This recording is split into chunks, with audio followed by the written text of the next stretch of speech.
Good morning students. Today we are going to start a new chapter, that is motion in a plane. Now in previous chapter we discussed motion in a straight line. Now whenever an object moves in a straight line, it either moves towards left or towards right. There is no other direction apart from these two.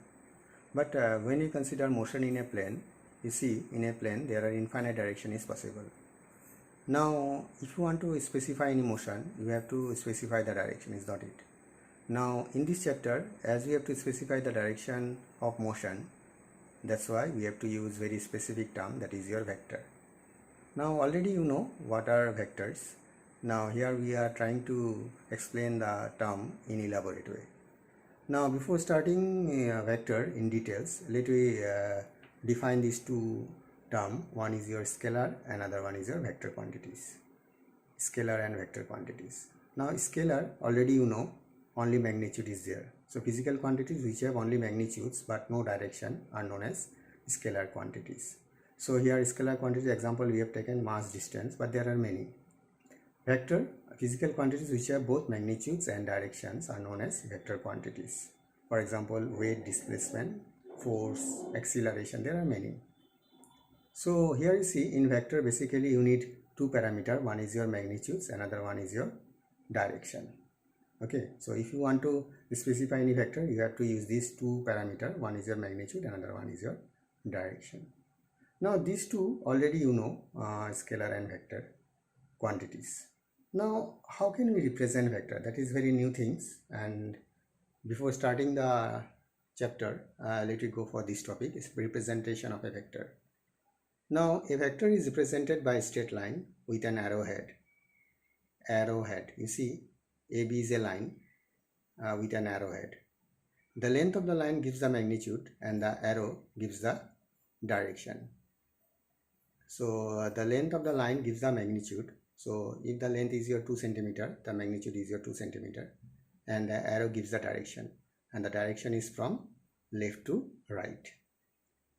And the starting point is called tail and the ending point is called head. Okay, so starting point is your A and ending point is your B. Vector is denoted as AB vector. Okay, the symbolized notation is your starting to ending with an arrow line above this. So starting is your A, ending is your B. So AB, and over that you have to put one arrow, and the arrow symbolizes that it directs from A to B. And this one is specifically denoted as any kind of means a small alphabet. Basically here we are considering R. AB vector equal to R vector. I think I have understood. To represent a vector, you have to use a straight line, and the length of the line gives the magnitude and the arrow gives the direction. The starting point is your tail and ending point is your head. So arrow gives the direction and the length gives the magnitude. So these two parameters you must have to know if you want to represent a vector.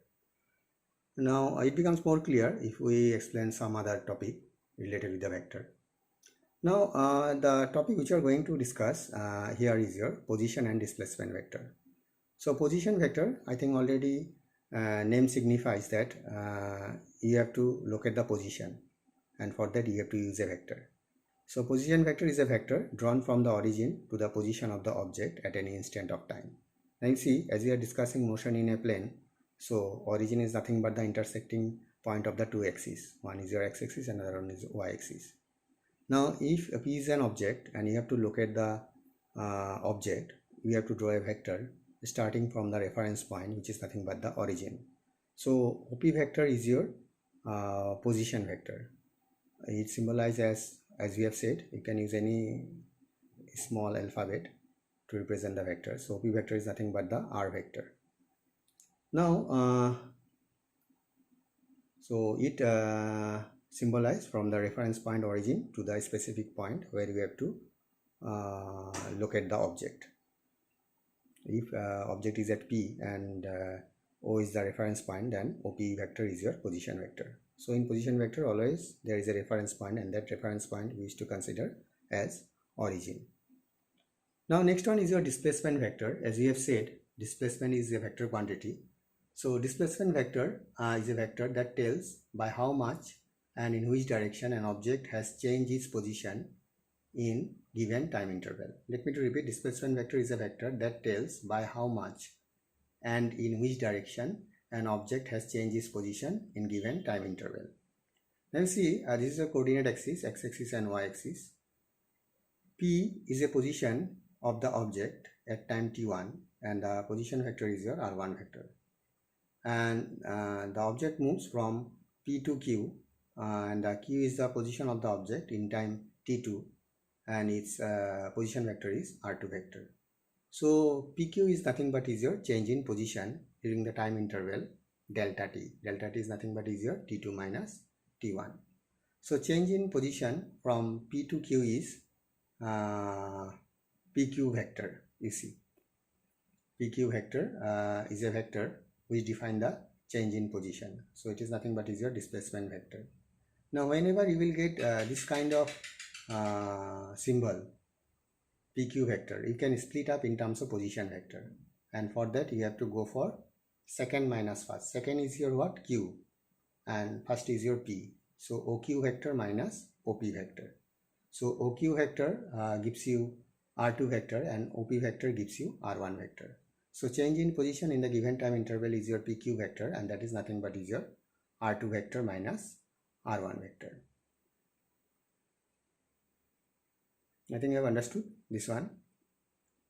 This is your what? Displacement vector. So it gives the direction from P to Q, and the length of that PQ gives the magnitude of the vector PQ vector.